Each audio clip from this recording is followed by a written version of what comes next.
Hi friends, R4iലേക്ക് എല്ലാവർക്കും സ്വാഗതം. Nifty ഏകദേശം ഇന്ന് 200 പോയിന്റോളം താഴോട്ടേക്ക് പോയി. ഇന്നലെ ഉണ്ടാക്കിയ നേട്ടങ്ങളൊക്കെ മാച്ചതായിട്ട് കാണാം. അപ്പോൾ IT ഇൻഡെക്സിൽ മാത്രം ഏകദേശം 4% ഇടിവാണ് നമ്മൾ കാണുന്നത്.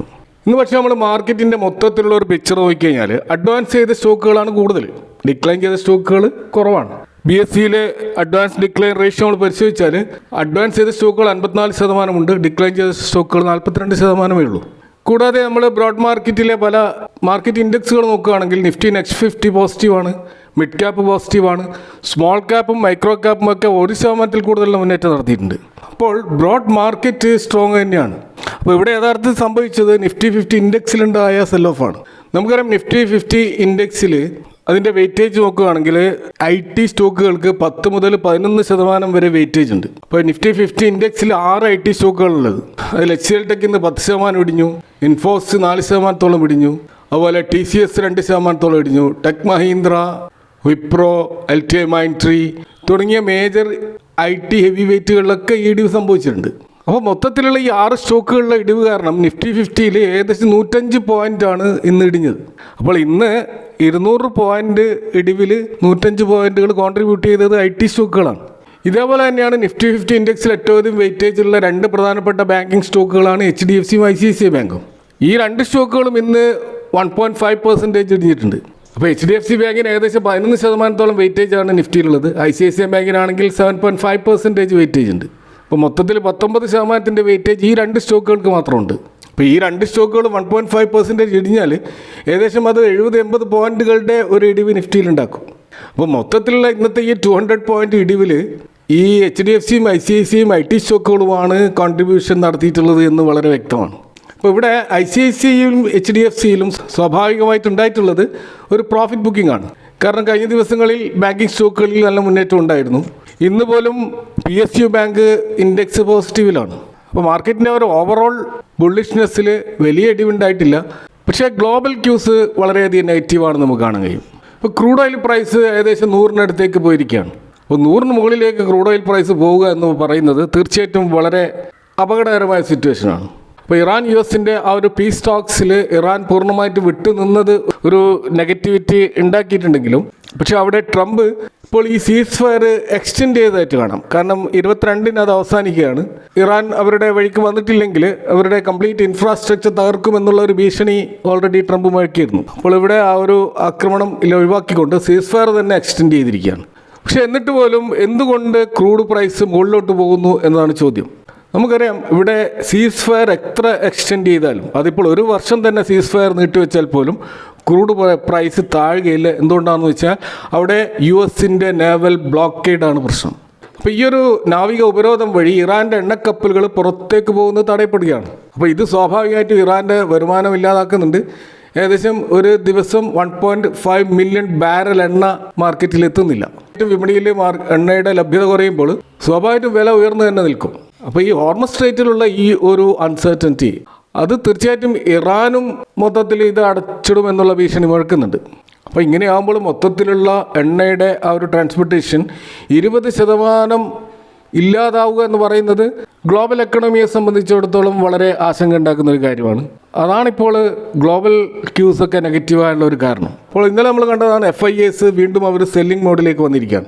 ഇപ്പോൾ കഴിഞ്ഞ ആഴ്ചയിൽ കണ്ടിന്യൂസ് ആയിട്ട് 3 ദിവസങ്ങളിൽ ബൈയിങ് പൊസിഷനിലുണ്ടായിരുന്ന FIAs ഇപ്പോൾ സെല്ലിംഗ് പൊസിഷനിലേക്ക് വന്നതിൻ്റെ കാരണങ്ങളും ഈ വീക്ക് ഗ്ലോബൽ ക്യൂസാണ്. അപ്പോൾ അവിടെ FIAs കൂടുതൽ ഷോർട്ട് പൊസിഷൻസ് ഡെറിവേറ്റീവ് മാർക്കറ്റിൽ ബിൽഡപ്പ് ചെയ്തുകൊണ്ടേയിരിക്കുകയാണ്. അപ്പോൾ ഇവിടെ അവർ ക്യാഷ് മാർക്കറ്റിൽ മാത്രമല്ല ഇൻഡെക്സ് ഫ്യൂച്ചേഴ്സിലും സെല്ലേഴ്സായിട്ട് മാറിയിരിക്കുകയാണ്. ഇന്ന് ഓപ്ഷൻ ചെയിൻ നമ്മൾ നോക്കിക്കഴിഞ്ഞാൽ 24,600, 24,700 സ്ട്രൈക്കുകളിൽ കോൾ റേറ്റിംഗ് നടന്നിട്ടുണ്ട്. അപ്പോൾ ഇതിനകത്ത് മാർക്കറ്റ് ആ ഒരു ലെവലിൽ നിന്നും 24,600, 24,700 ലെവലിൽ നിന്നും ഉടനെ മുകളിലോട്ടേക്ക് പോകാൻ സാധ്യതയില്ലെന്ന് ട്രേഡർമാർ വിശ്വസിക്കുന്നു എന്നുള്ളതാണ്. അതുപോലെ 24,500-ലും 24,400-ലുമുള്ള പുട്ട് റേറ്റിംഗ് കുറേയൊക്കെ അൺവൈൻഡിങ് ആയിട്ട് കൂടുതൽ താഴോട്ടുള്ള സാധ്യതയും വർദ്ധിപ്പിക്കുന്നുണ്ട്. ഇപ്പോൾ പുട്ട് കോൾ റേഷ്യോ ഇപ്പോൾ കാണുന്നത് 0.7, 0.9 എന്ന ലെവലിലേക്കാണ്. അപ്പോൾ മാർക്കറ്റിൽ അപ്പോൾ ഷോർട്ട് പൊസിഷൻ കൂടുതലായിട്ട് ആധിപത്യം പുലർത്തുന്നുണ്ട് എന്നാണ് ഇതിൽ നിന്ന് മനസ്സിലാക്കാൻ കഴിയുന്നത്. നിഫ്റ്റിയിൽ നമുക്ക് 24,300 എന്നതൊരു പ്രധാന സപ്പോർട്ട് ലെവലാണ്. അപ്പോൾ ഈ ലെവലിൽ നിന്ന് താഴോട്ടേക്ക് പോവുകയാണെങ്കിൽ ഷോർട്ട് പൊസിഷൻ വീണ്ടും കൂടുകയും മാർക്കറ്റ് കൂടുതൽ ഇടിയാനും അത് കാരണമാകും. എന്നാൽ മുകളിലേക്ക് പോകുകയാണെങ്കിൽ 24,650 കടന്നാൽ മാത്രമേ നിലവിലുള്ള ഷോർട്ട് പൊസിഷൻസ് ക്ലോസ് ചെയ്യപ്പെടുകയുള്ളൂ. അങ്ങനെയാണ് ഒരു ഷോർട്ട് കവറിങ് ഉണ്ടാവുകയുള്ളൂ. അപ്പോൾ അതുകൊണ്ട് തന്നെ വരും ദിവസങ്ങളിലുള്ള ഗ്ലോബൽ ക്യൂസ് വളരെ ഇമ്പോർട്ടൻ്റ് തന്നെയാണ്. ഇന്ത്യൻ മാർക്കറ്റ് അതിന് വലിയ പ്രാധാന്യം കൊടുക്കുന്നില്ലെങ്കിലും FIAs അതിന് പ്രാധാന്യം കൊടുക്കുന്നത് കൊണ്ട് തന്നെ അത് നമ്മുടെ മാർക്കറ്റിനെ ബാധിക്കാനുള്ള സാധ്യതയുണ്ട്.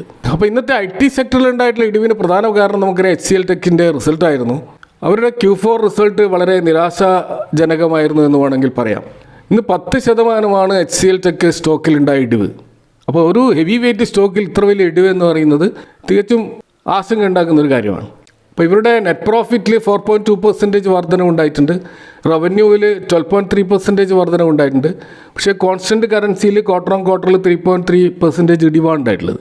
ഇത്തരത്തിലുള്ള ടോപ്പ് ലൈൻ ബോട്ടം ലൈൻ റിസൾട്ടിനേക്കാൾ കൂടുതൽ HCL ടെക്കിൽ സെൽ ഓഫ് നടക്കാനുള്ള ഒരു കാരണം അവരുടെ ഗൈഡൻസ് ആണ്. അപ്പോൾ അടുത്ത സാമ്പത്തിക വർഷം 1% മുതൽ 4% വരെ മാത്രം വളർച്ചയെ കമ്പനി പ്രതീക്ഷിക്കുന്നുള്ളൂ.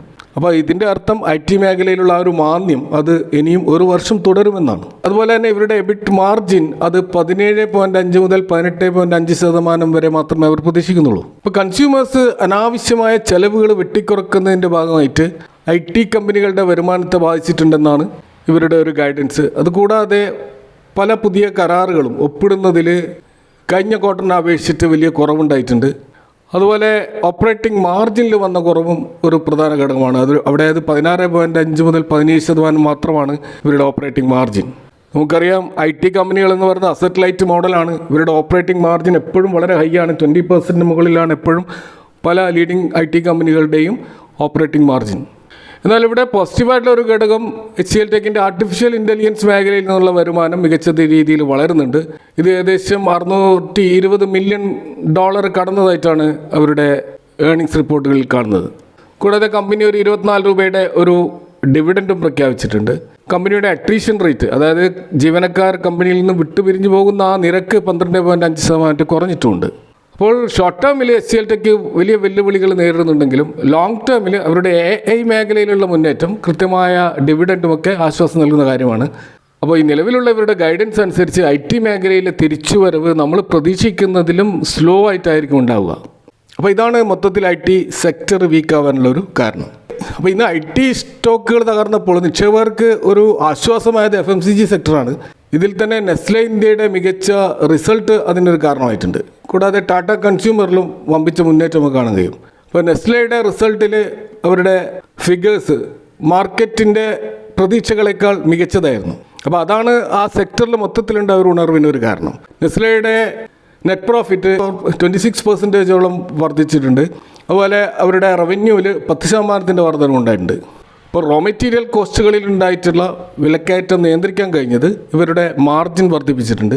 അപ്പോൾ നെസ്ലയുടെ റിസൾട്ട് FMCG സെഗ്മെൻറ്റിലുള്ള മറ്റ് സ്റ്റോക്കുകളെയും പോസിറ്റീവ് ആയിട്ട് ഇമ്പാക്റ്റ് ചെയ്യുകയും അപ്പോൾ അതൊരു സേഫ് ഹെവണായിട്ട് ഇൻവെസ്റ്റേഴ്സ് കാണുകയും ചെയ്തതിൻ്റെ അടിസ്ഥാനത്തിലാണ് അവിടെ ഒരു ബൈങ് നമ്മൾ കാണുന്നത്. ഇപ്പോൾ റൂറൽ റിക്കവറി, റൂറൽ കൺസംഷൻ ഉയർന്നത് ഈ FMCG സെക്ടറിലുള്ള സ്റ്റോക്കുകളിൽ നല്ല ഒരു Q4 കൊണ്ടുവരാൻ കാരണമാകുമെന്നാണ് പൊതുവെ വിലയിരുത്തപ്പെടുന്നത്.